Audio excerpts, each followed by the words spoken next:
여호와께서 아브라함에게 이르시되 너는 너의 고향과 친척과 아버지의 집을 떠나 내가 내게 보여줄 땅으로 가라. 내가 너로 큰 민족을 이루고 내게 복을 주어 내 이름을 창대하게 하리니 너는 복이 될지라. 너를 축복하는 자에게는 내가 복을 내리고 너를 저주하는 자에게는 내가 저주하리니 땅의 모든 족속이 너로 말미암아 복을 얻을 것이라 하신지라. 이에 아브라함이 여호와의 말씀을 따라갔고 롯도 그와 함께 갔으며 아브라함이 하란을 떠날 때에 75세였더라. 아브라함이 그의 아내 사레와 조카 롯과 하란에서 모은 모든 소유와 얻은 사람들을 이끌고 가나안 땅으로 가려고 떠나서 마침내 가나안 땅에 들어갔더라. 아브라함이 그 땅을 지나 세겜 땅 모래 상수리 나무에 이르니 그때 가나안 사람이 그 땅에 거주하였더라. 여호와께서 아브라함에게 나타나 이르시되 내가 이 땅을 내 자손에게 주리라 하신지라. 자기에게 나타나신 여호와께 그가 그곳에서 제단을 쌓고 거기서 베델 동쪽 산으로 옮겨 장막을 치니 서쪽은 베델이요 동쪽은 아이라. 그가 그곳에서 여호와께 제단을 쌓고 여호와의 이름을 부르더니 점점 남방으로 옮겨갔더라. 아멘. 아멘. 지난 말씀에 이어지는 말씀입니다. 지난 말씀과 동일한 본문 다시 읽었는데요. 지난 시간 이런 말씀 했었습니다. 하나님의 말씀을 따라 길을 걸어가고 있는, 인생길을 걸어가고 있는 저와 여러분은 모두 인생길 앞에서 길치입니다. 갈 바를 알지 못하고 믿음으로 내일 일을 알지 못하는 채 나아가야만 하는 인생길 위에 모두가 길치입니다. 라는 이야기를 지난 말씀에 드렸습니다. 그런데 제가 학교를 다니다 보니까 선생님이 수업을 이해시키기 위해서 재밌는 농담을 하시면은 희한하게 시험 보다 보면은 농담은 생각이 나는데 이거 왜 이야기하셨지? 생각이 안 나죠? 제가 지난주에 이런 말씀을 드리고 나니까 많은 성도님들이 창세기 12장 말씀은 다 잊어버리셨어도 제가 길치라는 사실 한 가지만은 기억을 하신 것 같습니다. 그래서 이제 한 가지 현상이 생겼습니다. 무슨 현상이냐 하면 제가 운전하는 차를 타시는 분들이 불안해하신다는 겁니다. 과연 저 목사님이 목적지까지 우리를 제대로 데려다 줄까? 어제는 같이 제가 장례식장에 참석을 했습니다. 장례식을 가는데 저희 인하대 병원 멀지 않은 곳을 가요.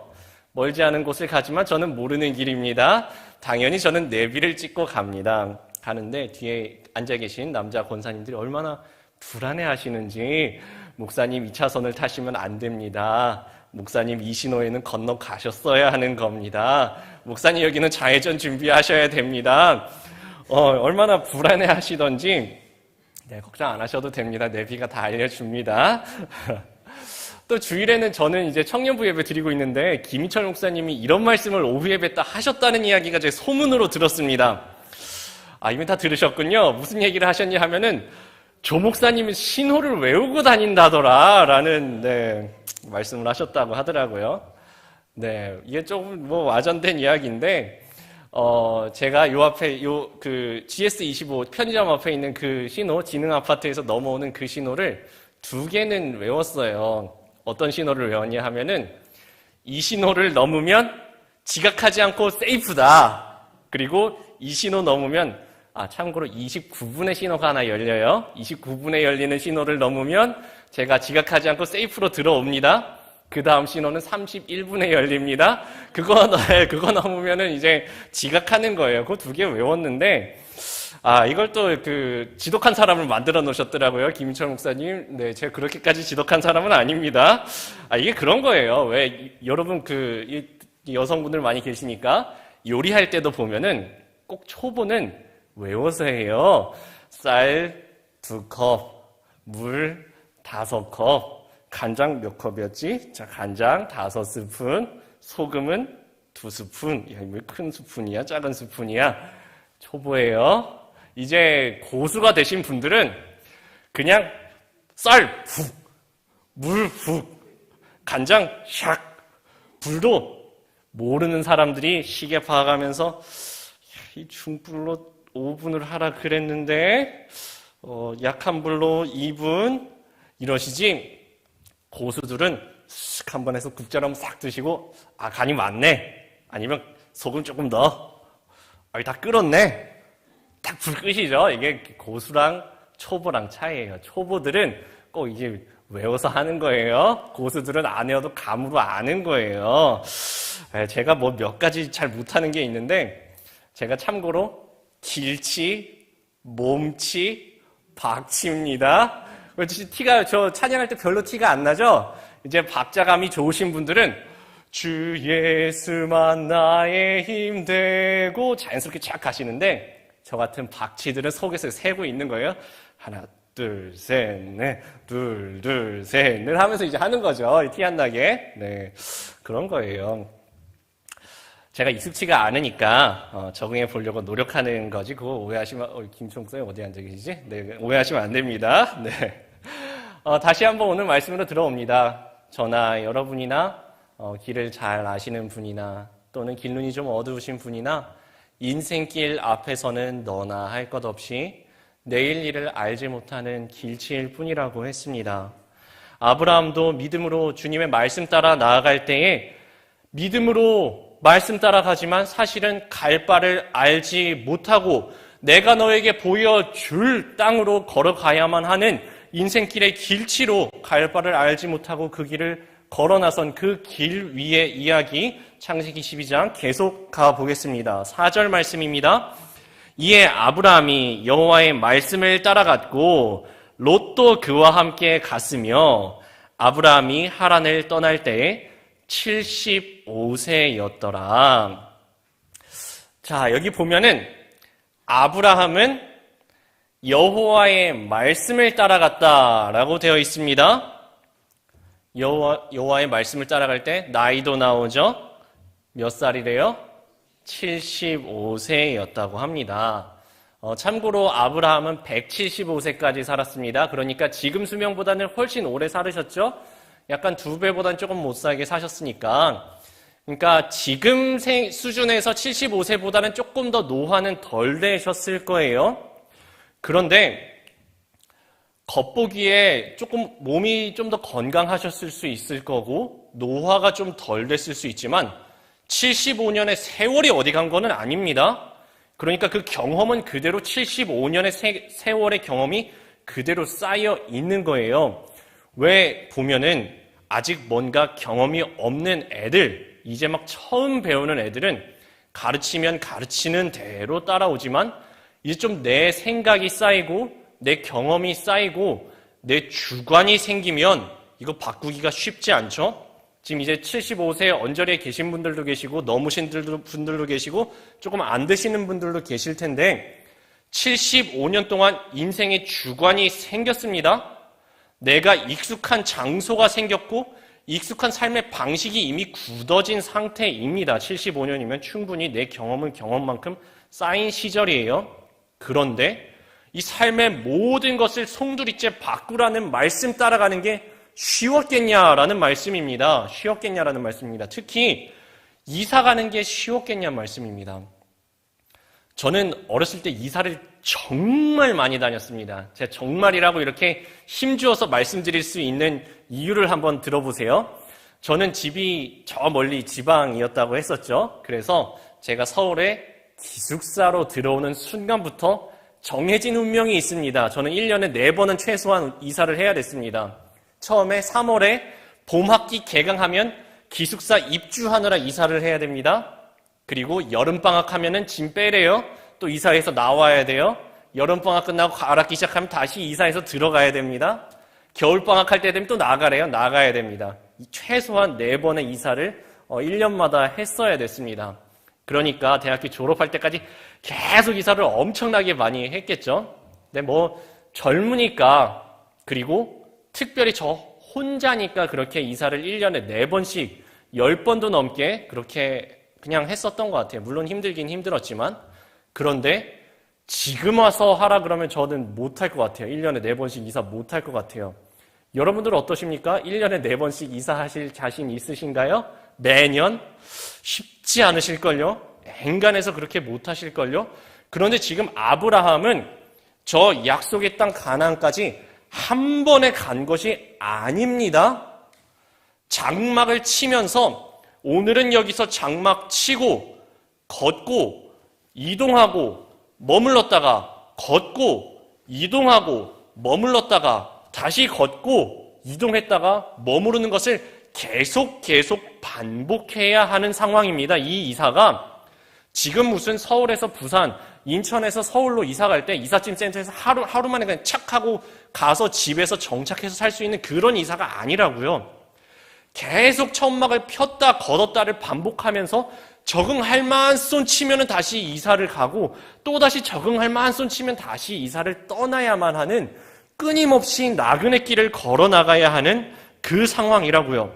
이 말씀 따라 순종하는 삶에 믿음에 얼마나 큰 결단이 필요했었는지, 이 75세 된 아브라함의 결단이 얼마나 컸어야 했는지를 한번 생각해 보시기 바랍니다. 이 아브라함은 그런데 하나님의 음성을 직접 듣고 갔습니다. 아브라함은 여호와의 말씀을 따라갔다라고 되어 있습니다. 그런데 롯이 따라가요. 롯은 하나님의 말씀을 직접 따라간 것이 아니라 아브라함을 따라간 것입니다. 아브라함이 여호와의 말씀을 따라갔고 롯도 그와 함께 갔으며라고 되겠죠. 롯은 즉 아브라함을 따라간 것입니다. 우리도 믿음 생활 하다 보면은 우리 때문에 따라서 예수 믿는 사람들이 생깁니다. 더욱더 생기게 되시기를 주님의 이름으로 축원합니다. 주님께서 우리를 사랑하신 것과 같이 우리도 서로 사랑하고 우리가 예수님을 닮아갈 때에 우리 때문에 예수 믿고 우리들의 삶 때문에 복음의 문턱을 넘어오는 사람들이 더욱더 많이 생겨나기를 주님의 이름으로 축원드립니다.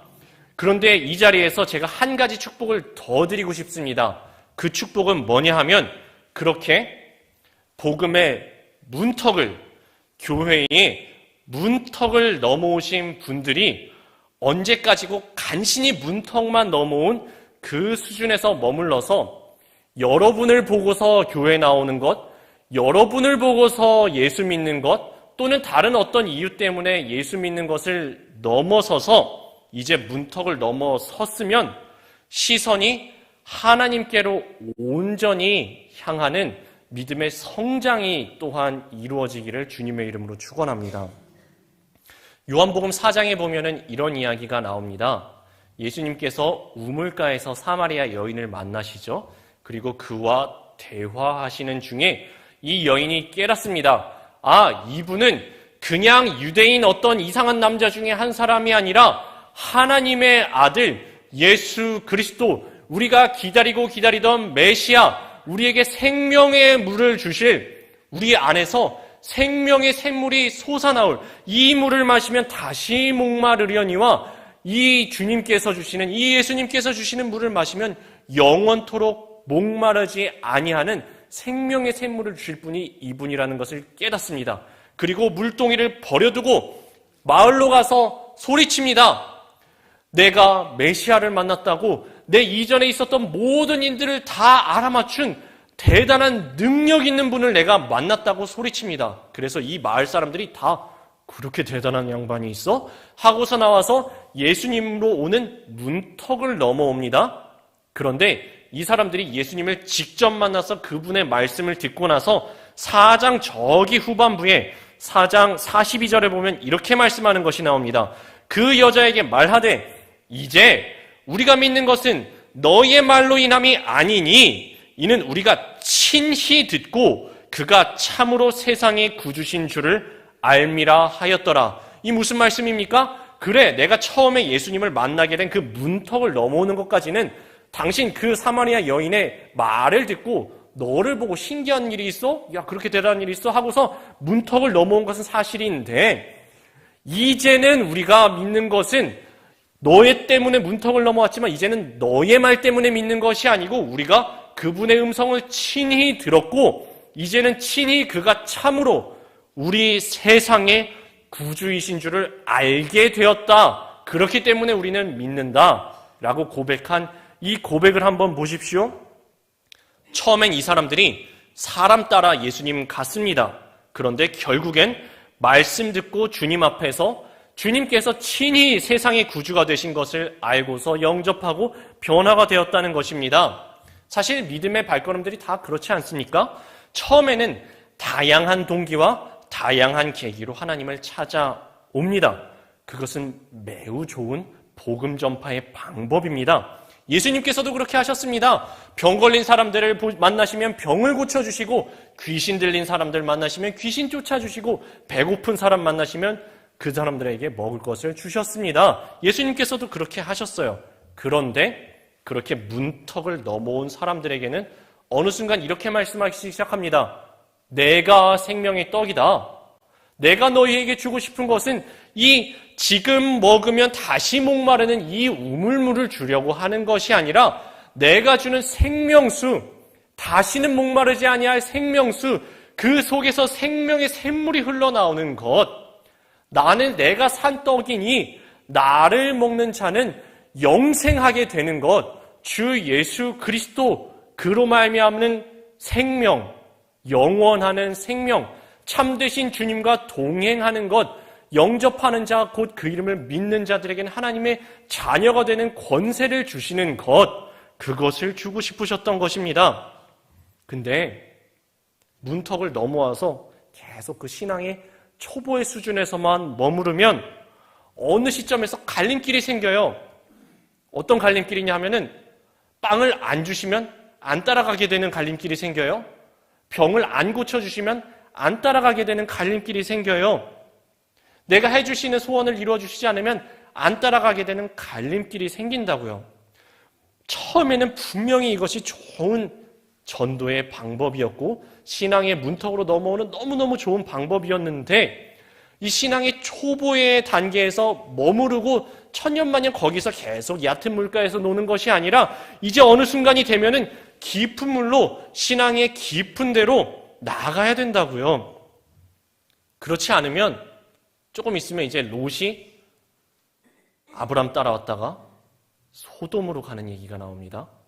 소돔과 고모라로 그 화려해 보이고 풍요로워 보이는 곳으로, 그러나 곧 멸망할 곳으로 나가버리는 슬픈 이야기가 곧 나온다고요. 요한복음에도 보면은 떡을 주시니까 모였다가 이제는 떡 안 주신다 그러니까 다 흩어져 버리는 이야기가 나온다고요. 그래서 제가 이 시간에 두 가지 축복을 다 드리고 싶은 것입니다.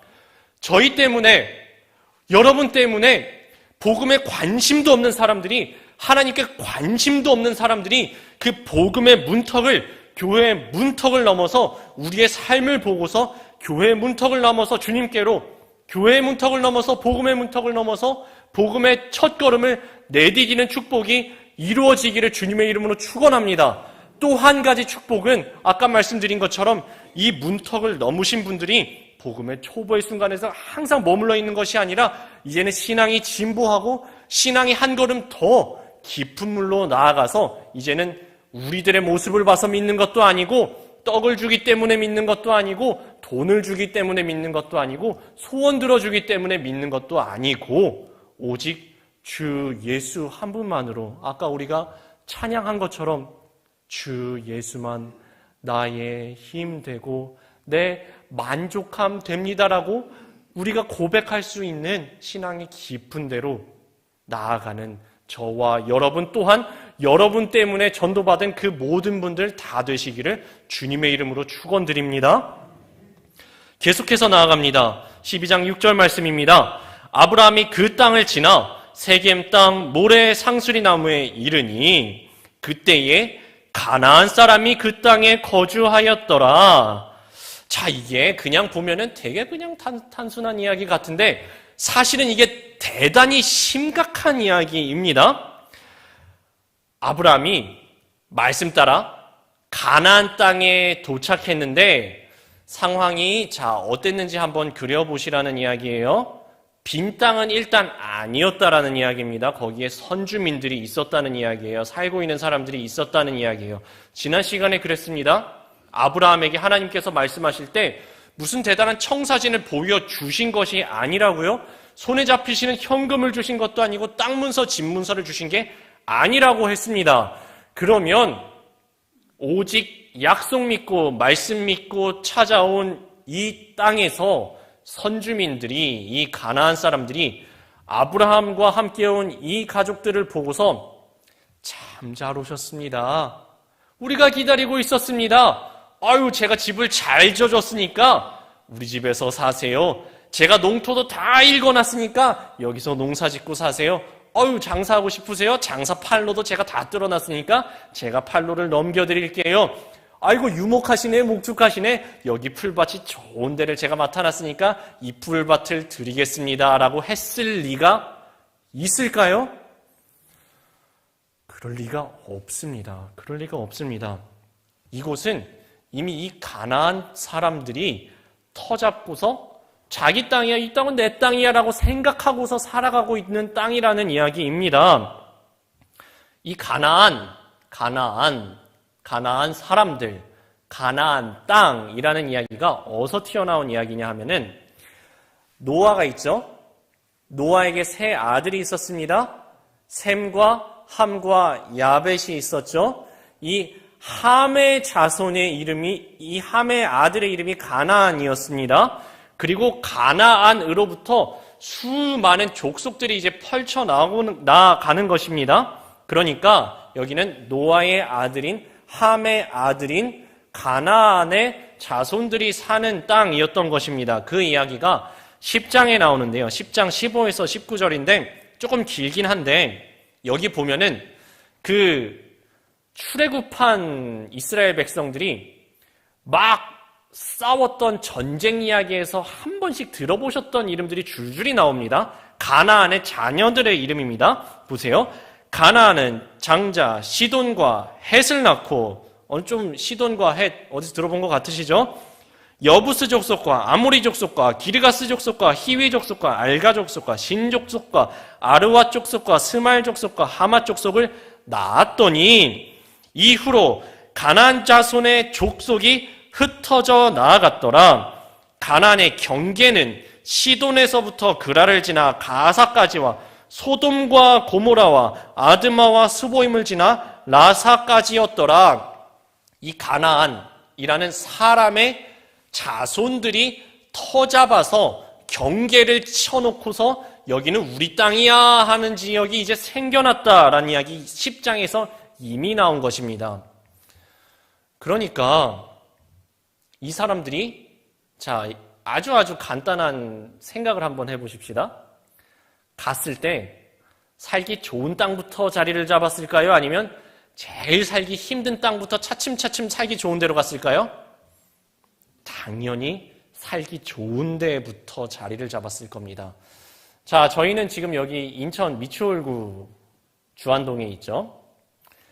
여기 인천에 대한 이야기가 우리나라 역사를 보면은 삼국사기에 나와요. 삼국사기에 보면은 고구려 왕 주몽의 아들이 비류와 온조라는 사람의 이름이 두 명이 나옵니다. 이 두 형제예요. 둘이 저기 고구려에서 내려와가지고 여기쯤에 먼저 왔어요. 그래갖고 여기쯤에 와가지고 형 비류는 야, 나는 여기에 있을란다 하고서 자리 잡은 데가 미추홀입니다. 그리고 온조는 난 여기는 못 살겠어 하고서 저기 한양 쪽에 하남 쪽에 가가지고 자리 잡은 데가 위례성 쪽입니다. 그래서 이게 미추홀이라고 자리 잡았다가 삼국사기에 보면 이런 얘기가 나와요.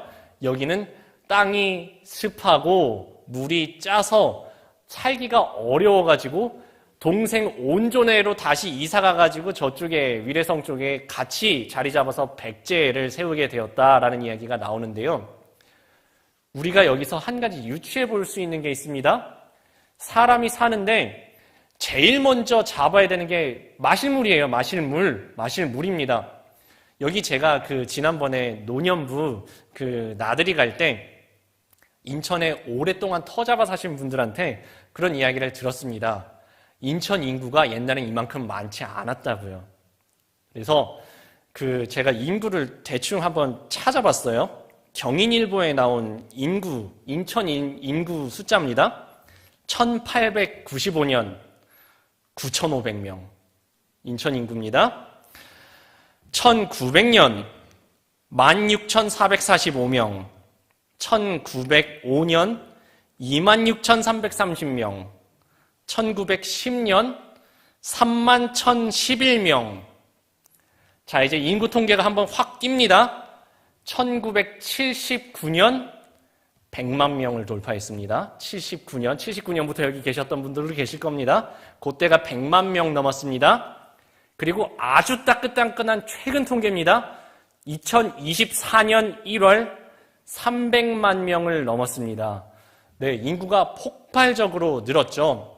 자, 한번 생각을 해보세요. 옛날에 100년 전에 10,000명밖에 없었던 인천 사람들이 엄청나게 애를 많이 낳아가지고 이렇게 300만 명까지 늘었을까요? 아니면 외지에서 넘어온 사람들이 엄청나게 많아가지고 300만 명이 됐을까요? 외지에서 오신 분들이 엄청나게 많아요.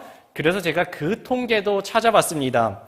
2020년 1월 경인일보 기사에 보니까 2020년 1월 기준으로 인천 시민 중 인천 출생, 그러니까 인천에서 태어나신 분이 38.7%라고 되어 있습니다. 근데 이분들도 부모 대대로 토박이는 아니었을 거예요. 부모님께서 또는 조부모님께서 먼저 터 잡으신 분들이 대부분이셨을 거고, 진짜 몇 대조 인천 토박이 분들은 그렇게 많지는 않으실 겁니다. 대부분 인천에 이사와서 외지에서 넘어오셔서 터 잡으셨을 겁니다. 제가 그런 이야기를 들었습니다. 이제 인천에 1970년대에 넘어오신 분들, 80년대에 넘어오신 그런 분들의 이야기를 들으면서 여기도 다 산이었다면서요. 산이고 판자촌이 인천에 가득했었고 인천에 물이 부족했었다고요. 인천에 물이 부족했었다고. 그때는 상수도가 다 들어오지를 않았고 우물물을 퍼서 먹었는데 우물물이 맛이 짭조름했다라는 이야기를 들었습니다. 네, 그쵸. 여기 가까운데 갯벌이 있고 그랬을 테니까 좀 짭조름했을 수 있을 것 같습니다. 근데 그때 이사 오신 1세대 분들 한번 생각해 보세요. 또는 어렸을 때 이사 오신 분들 생각해 보세요. 그때 이사 오셨을 때 살기 좋은 자리는 먼저 오신 분들이 다 차지하시지 않으셨습니까? 제일 살기 안 좋은 산으로 밀려서 판잣집들 지어서 사신 거 아니냐고요? 그쵸? 한시라도 먼저 오신 분들이 조금이라도 좋은 자리 잡으셨을 거고, 조금이라도 늦게 오신 분들이 조금 더 살기 힘든 자리, 물 깃기 힘든 자리, 물 마시기 힘든 자리로 밀려 가셨을 거라고요. 살기 힘든 산으로. 똑같은 일이 아브라함에게 일어났었을 것입니다. 가나안에 갔는데 이미 자리 잡은 사람들이 살기 좋은 자리, 돈 벌기 좋은 자리, 장사하기 좋은 자리, 목축하기 좋은 자리, 집 짓기 좋은 자리, 농사 짓기 좋은 자리 다 차지하고 있었을 거라고요. 그리고 밀려서 8절에 보면은 거기서 베델 동쪽 산으로 옮겨라는 얘기가 나옵니다. 산으로 밀려갔다고요. 산으로 밀려갔다는 얘기입니다. 이거는 산이 좋아서 간 게 아닙니다. 밀려갔다라는 이야기입니다. 인천에 이사 오셨을 초창기 때 물론 가정이 좀 부유하셔서 돈을 짊어지고 오신 분들 극소수가 계셨을 수도 있습니다. 근데 그렇지 않고 맨주먹으로 이사 오셨던 분들 그 시절 생각 한번 해보십시오. 아는 사람도 없고 가족 친척 없고 친구도 없고 사업 기반도 없는 이곳에서 여러분의 부모님들이 1세대 분들이 또는 여러분 1세대셨다면 여러분들이 얼마나 그때 자리 잡으려고 뼈 빠지게 고생하셨던 그 기억을 한번 기억해 보십시오. 그 와중에 가족을 건사하셔야 했었던 그 이야기가 지금 12장에 펼쳐지고 있는 것입니다. 5절 말씀입니다.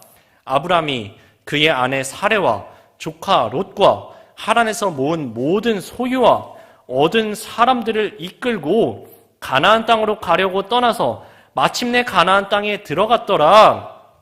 여기 보면은 아브라함이 혼자가 아니었어요. 사람들이 같이 간 사람들이 언급이 되는데요. 아내 사레와 조카 롯과 하나에서 모든 소유라는 거는 여기 가축들을 이야기하는 겁니다. 이게 무슨 통장에 돈 넣어서 왔다는 얘기가 아니고요. 가축들을 줄줄이 생명들을 끌고 왔다라는 이야기입니다. 얻은 사람들, 이 사람들이라는 거는 식솔들이 줄줄이 가신들이 따라왔다라는 이야기입니다. 이게 뭐 한두 명이 아니고 수십 명도 아니고 최소 수백 명 단위였습니다. 목사님 어떻게 그렇게 확신하시나요? 14장에 보면은 아브라함이 길리고 훈련시킨 장정 318명을 이끌고 나아갔다라는 기록이 나오는데 아마 다다음 시간쯤에 다룰 것 같습니다.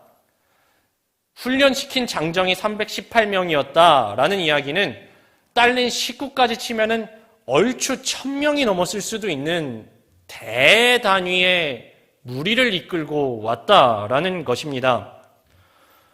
그 말은 수백 명의 가솔들의, 어쩌면 1000명이 넘는 가솔들의 생명을 책임지는 책임자로서, 가장으로서 지금 이곳에 넘어왔다라는 이야기입니다.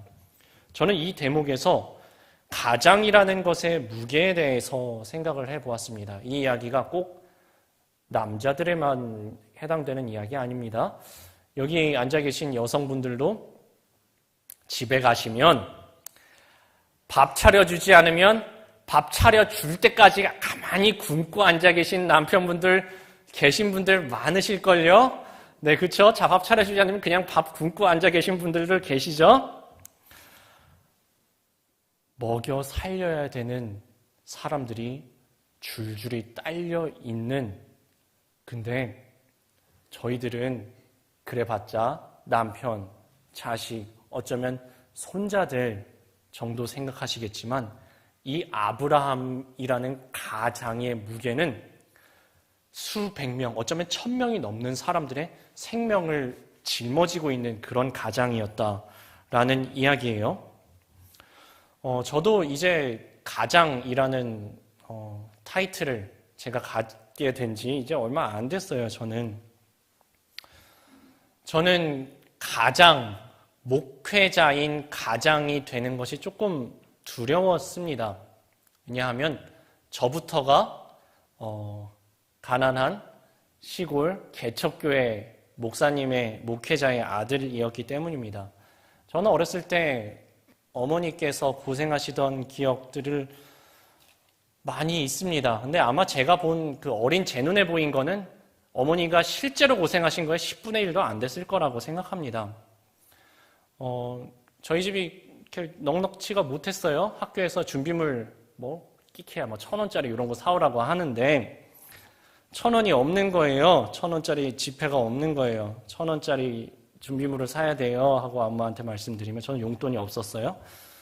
그러면은 엄마가 대단히 곤란한 표정을 지으시면서 1,000원이 없으니까 집에서 구석구석 10원짜리, 50원짜리, 100원짜리를 팍팍 긁어가지고 500원짜리는 나오지도 않아요. 간신히 1,000원을 만들어서 주시던 그런 기억이 나요. 저는 어땠을까요? 저도 당연히 같이 고생했죠. 특히 제가 10살 때 이사간 경상남도 진주는 복음 화율이 대단히 낮은 동네입니다. 그때 기억으로 막 5%라고 이야기했었던 것 같아요. 근데 그 와중에 감리교는 더더욱 희귀한 동네였습니다. 그 장로교 분들은 감리교는 막 이단이라 그러고 그랬어요. 그러니까 근데 이게 그냥 숫자만 적은 게 아니고 좀 적대적이었어요. 교회 다니는 사람들에 대해서 적대적이었던 것 같아요. 10살 때 그 학교를 다니면서 저는 공부를 진짜 열심히 했거든요. 저는 학교를 입학하는 순간부터 공부를 진짜 열심히 해서 선생님들이 좀 저를 좋아하셨어요. 근데 그 시절까지만 해도 학교에서 이런 시절이었습니다. 경상도니까 이러셨어요. 자주 물어보셨던 질문입니다. 영광이, 너 그 아버지 뭐 하시노? 이게 선생님이 나름 호의를 갖고 물어보시는 거예요. 공부 워낙 열심히 하니까 관심을 갖고 물어보시는 거예요. 그래갖고 네, 저희 아버지 목회하십니다. 하면은 선생님 표정이 싹 바뀌시면서 누구 아버지 목사가 이러시는 거예요. 이제 이분들이 어떤 분들이냐 하면 여기는 그 문화 유적지 소풍 가는 데가 맨 다 절이에요. 절에 소풍을 가면은 선생님들이, 인솔에서 가신 선생님들이 가면 불상 앞에 가가지고 이거 절 하시는 그런 분들이셨어요. 그러니까 똑같이 잘못을 하면 배는 더 혼나고 더 맞고, 똑같은 일을 해도 제가 하면은 당연히 해야 되는 일, 귀찮은 심부름을 누구 시킬까? 목사들 네가 해라. 네, 이런 동네였습니다. 저는 결혼하면서 나는 목회자인데 이거 어떡하냐. 나는 내 부인과 자녀들을 나 때문에 고생시키지는 말아야 할 텐데 하는 고민과 걱정이 좀 있었어요. 결혼하고 목회 사역을 하는 것은 결혼하기 전과는 완전 천지 차이더라고요. 제가 미혼 때는 정말 물불 가리지 않고 세상 무서울 것 없이 사역을 했던 것 같아요. 그때는 청년부 맡고 고등부 맡고 했을 때 12시, 새벽 1시, 2시 밤 새워가면서 애들이랑 뒹굴면서 진짜 물불을 가리지 않고 사역했던 것 같아요. 어차피 집에 가면 아무도 없어요. 아무도 없어요. 밤 새워가지면서 새벽 2시까지 하다가, 그때는 또 어렸으니까 3시간만 자고 새벽기도 나갔고 어떻게 버텨지던 그 시절이 있었습니다. 결혼하는 순간 깨달았어요. 달라졌다. 그리고 아이가 태어나는 순간 완전히 깨달았습니다. 이제는 나는 나 한 사람 개인이 아니구나. 가장이구나. 책임져야 할 식구가 있구나. 이게 가장의 무게가 이 자리에서 제가 말로 다 표현한다 한들 사실은 여러분들이 다 겪으셨던 일들입니다. 겪으셨던, 지금도 겪고 계신, 생명을 짊어지고 가는, 책임져야 하는, 먹여 살려야 하는, 내가 밥 해주지 않으면 굶는 사람이 집에 있는, 내가 돈 벌어오지 않으면 굶는 자식들이 집에 있는 그 무게가, 여러분들이 겪어보신 그 무게가 지금 이 아브라함에게 어떠했겠냐는 말씀입니다. 내가 삐끗하면 다 고생하는 겁니다. 이민족들이 득실거리는 이 먼 곳 타지에서 나 아브라함이 길 잘못 들면, 내가 실수하면 온 가족이 다 그냥 고생하는 것이 아니라 진짜 개고생을 할 수도 있는 것이고 어쩌면 죽을 수도 있는 것입니다. 이것이 과장이 아니라는 것이 지금 12장이죠. 13, 14장에 넘어가 보면 소돔으로 이사간 롯의 가족들이 전쟁이 나가지고 온 가족이 다 포로로 잡혀가고, 그리고 온 재산이 다 빼앗겨서 잡혀가고 있는데, 아까 318명 이야기했죠? 그 318명이 왜 나왔냐면은 아브라함이 그 소식을 듣고 롯이 포로로 잡혀가면은 지금 아직 살아있는 것이 내일이면 죽을 수도 있는 거고 노예로 팔려갈 수도 있다는 이야기예요. 롯 구하러 출동한 인원 숫자가 318명이었다라는 이야기입니다. 이 말은 완전 무법천지, 이민족들이 득실거리고 오늘 내가 잘못 선택하면은 내일 온 가족이 몰살당할 수도 있는 이 시기라는 것입니다. 이 보통 일이 아닌 것입니다. 내가 결정을 잘하냐 못하냐에 따라서 진짜 생명이 왔다 갔다 한다는 이야기인 것입니다. 우리들도 다 가장의 무게를 전혀 가볍지 않게 경험해 보셨겠지만, 이 아브라함이 가장으로서 느꼈던 그 무게가, 이 생명의 무게가 얼마나 어마어마했겠냐라는 말씀입니다. 이 보통 일이 아닌 것입니다. 그런데 오직 말씀 하나 붙잡고, 하나님께서 주신 약속 하나 붙잡고 고향, 본토, 친척, 아버지의 집을 떠나 나왔는데, 이민족들이 이미 그 자리를, 약속의 땅의 자리를, 좋은 자리는 다 차지하고 있어서 산으로 밀려 가야만 하는 이 아브라함의 마음이 어떻겠냐는 말입니다. 이렇지 않았을까요? 나 잘한 거 맞을까? 그래, 분명 내가 주님의 음성을 듣고 따라온 것은 맞는데 진짜 잘한 결정이 맞을까? 나 정말 잘 선택한 것이 맞을까? 하나님 말씀 따라오기는 왔는데 왜 이렇게 일이 안 풀릴까? 이 땅을 주신다면서요. 나는 근데 자녀도 없는데, 땅도 이미 저 사람들이 차지를 하고 있는데 이거 어떻게 해야 되는 것이냐고요. 하나님, 정말 답답합니다. 이거 어떻게 해야 합니까? 뒤에서는 애들 우는 소리가 나요. 엄마들이 수근수근거리는 소리가 나요. 남편들이, 아버지들이 말은 차마 못해도 속으로 부글부글 끓는 것이 느껴져요. 어떻게 해야 한다는 말입니까? 그 순간에 주님께서 하시는 말씀이 7절, 8절에 이렇게 기록이 되어 있습니다. 여호와께서 아브라함에게 나타나 이르시되 내가 이 땅을 내 자손에게 주리라 하신지라. 자기에게 나타나신 여호와께 그가 그곳에서 제단을 쌓고 거기서 베델 동쪽 산으로 옮겨 장막을 치니 서쪽은 베델이요 동쪽은 아이라. 그가 그곳에서 여호와께 제단을 쌓고 여호와의 이름을 부르더니 하나님께서 이 절박한 상황에 아브라함을 고와 같이 버려두지 아니하시고 찾아오셨습니다. 버려두지 아니하시고 찾아오셨습니다. 찾아오셔서 주님께서 말씀하시는 것이 이것입니다. 내가 이 땅을 너의 자손에게 주리라 약속하십니다.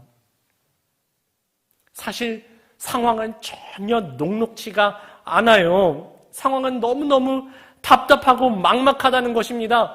자손에게 주겠다고 하시는데 아직까지도 75세 된 아브라함에게는 자식이 없습니다. 막막합니다. 여기에 이미 도착을 했는데 오기 전에는 차라리 이 고개만 넘어가면 가나안 땅이야 라는 희망이라도 품고 왔지, 도착을 했는데 이미 땅에 터잡고 사는 사람들이 있는 이 막막함. 그런데 이들에게 고와 같이 버려두지 아니하시고 말씀하시고 믿음을 더하여 주시는 여호와 앞에서 아브라함이 간절한 마음으로 제단을 쌓습니다. 돌 하나하나 가지고 와서 제단을 쌓습니다. 그리고 8절에 제단을 쌓고 여호와의 이름을 부르더니 라고 되게 담담하게 기록은 되어 있어요. 근데 생각해 보십시다. 여호와의 이름을 어떻게 불렀을까요? 여호와의 이름을 어떻게 불렀을까요? 하나님 이렇게 불렀을까요? 하나님 이렇게 불렀을까요? 아니면 주여, 주여. 주님의 이름을 진짜 온 마음과 정성을 다하여서 흘리는 땀이 피땀이 되도록 진짜 피를 토하는 마음으로 절절하고 간절하게 주여 하고 부르짖지 않았겠냐는 말씀입니다. 여호와의 이름을 부르더라. 여호와의 이름을 부르더라. 저는 이것을 이렇게 이해했습니다. 아브라함은 이 자리에서 진짜 간절한 마음으로 돌을 하나하나 제단을 수축하고 그 자리에서 여호와의 이름을 부르짖었다는 말입니다. 부르짖었다는 말입니다. 너는 내게 부르짖으라. 내가 내게 응답하겠고 내가 알지 못하는 크고 비밀한 일을 내게 보이리라. 우리들의 신앙생활도 이렇습니다. 주님 뜻대로 살아간다고 하는데, 그래서 결단하고 믿음의 결단으로 주님 따라 왔는데, 약속 믿고 믿음으로 나왔는데 어려운 일을 당하기도 합니다. 그래서 그래, 결단은 내가 했으니까, 내가 믿기로 결심했으니까 나 혼자만 고생하면은 다행인데, 나 때문에 여러 사람이 다치고, 나 때문에 식구들이 고생하고, 나 때문에 가족들이 눈물 흘리는 모습을 보면은 사실은 우리 마음도 흔들리고 무너진다는 것입니다. 내가 제대로 온 것이 맞나? 제대로 선택한 것이 맞나?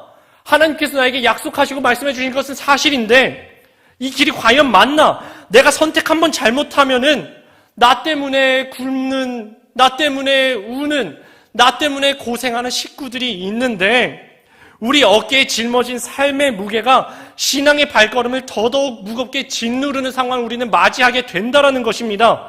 그러나 하나님께서 절대로 우리를 고와 같이 내버려두지 않으십니다. 하나님께서 우리를 고와 같이 내버려두지 않으십니다. 찾아오십니다. 찾아오셔서 말씀하십니다. 약속을 다시 되새겨 주십니다. 내가 과연 이 땅을 너에게, 너와 너의 자손에게 줄 것이다. 내가 반드시 이 땅을 너와 너의 자손에게 주리라. 약속으로 믿음을 더하신다는 말씀입니다. 오늘 말씀에서 아브라함에게 찾아가셔서 그와 같이 버려두지 아니하시고 찾아가셔서 말씀하시고 약속을 되새기시고 믿음을 더하신 주님께서 과연 이 시간 우리에게도 믿음이 흔들리는 우리에게도 믿음 따라 왔지만 삶의 무게로 짓눌리는 우리에게도 찾아오셔서 과연 말씀하시고 과연 믿음을 더하셔서 이 믿음의 길을 주님 손 붙잡고 그 사랑 안에 거하면서 주님만 바라보면서 믿음으로 이겨나가게 하시는 분이 주님이심을 저는 믿습니다. 저희들도 이 아브라함처럼 진심으로 전심으로 간절히 제단을 수축하고 주님의 이름을 부르짖을 때에 주님께서 우리에게 약속하신 바 그대로 너는 내게 부르짖으라 내가 너에게 응답하겠고 내가 알지 못하는 크고 비밀한 일을 내게 보이리라 약속하신 그 약속을 우리 삶 속에서 과연 이루어 나가심을 경험하시는 저와 여러분의 믿음의 발걸음 다 되시기를 주님의 이름으로 축원합니다. 함께 기도하시겠습니다. 주님, 저희가 은혜의 통로 되게 하여 주시옵소서. 하나님께 전혀 관심 없는 사람들도 저희들의 삶을 통하여서 주님의 말씀을 듣고 약속의 땅에 문턱을 넘게 하여 주시옵소서. 그리고 일단 복음의 문턱을 넘은 사람들이 하나님을 인격적으로 만나 주님만 바라보고 만족하며 살아가는 믿음의 깊은 수준까지 성장하게 하여 주시옵소서. 주님 뜻대로 살아간다고 하는데 어려운 일들이 우리를 찾아옵니다. 주님, 저희가 짊어진 삶의 무게가 신앙의 발걸음을 더더욱 무겁게 짓누를 때가 많습니다. 주님, 저희들의 어깨가 가볍지 않습니다. 약속 믿고 살아가려고 하는데 믿음으로 싸워나가기에 너무나도 버거울 때가 많습니다, 주님. 그러나 절대로 우리를 고와 같이 버려두지 아니하시고 반드시 찾아오셔서 은혜 베풀어 주시는 주님, 저에게 찾아오셔서 말씀하여 주시고 약속으로 믿음을 더하여 주시옵소서. 저희가 주님의 이름을 간절한 마음으로 부르짖으오니 주여 응답하여 주시옵시고 저희가 알지 못하는 크고 비밀한 일을 저희에게 보여주시옵소서. 주여 은혜를 베풀어 주시옵소서. 감사드리며 예수님의 이름으로 기도드립니다. 아멘. 함께 오늘은 찬송가 말고 찬양하겠습니다. 허무한 시절 지날 때, 깊은 한숨 내실 때 그런 풍경 보시며 탄식하시는 주님께서 고와 같이 우리를 버려두지 아니하시고 우리에게 찾아오셔서 영원히 함께 하시겠다는 약속 과연 지키시는 주님 앞에 함께 성령이 오셨네 찬양 올려드립니다.